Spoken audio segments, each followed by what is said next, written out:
Praise the Lord. இன்னைக்கு நம்ம வேதாகமத்திலிருந்து லூக்கா 23ஆம் அதிகாரம் 39வது வசனம் பார்க்கலாம். இதில் என்ன செய்கிறாங்கன்னா, இயேசு கிறிஸ்துவோடு கூட 2 திருடர்களை சிலுவையில் அறையத்தை கொண்டு போகிறாங்க.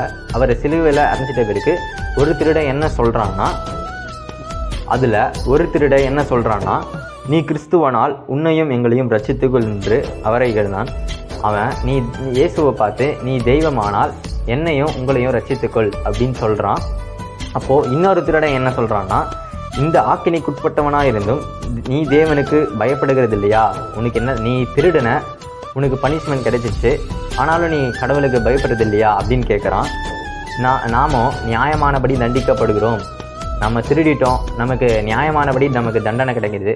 ஆனால் இயேசுவோ எந்த தப்பும் செய்யாமல் நியாயமாக இருக்கிறாரு, அவர்கிட்ட பாவமே இல்லை அப்படின்னு சொல்கிறான். அப்போது அவன் இயேசுவிடத்தில் என்ன சொல்கிறான் அப்படின்னா, ஆண்டவரே நீர் உம்முடைய ராஜ்யத்தில் வரும்போது அடியேனை நினைத்தருளும் அப்படின்னு சொல்கிறான். ஆண்டவரே நீங்கள் உம்முடைய ராஜ்யத்தில் வரும்பொழுது அடியனாக என்ன நீங்கள் நினைத்தருளுங்க அப்படின்னு சொல்கிறான்.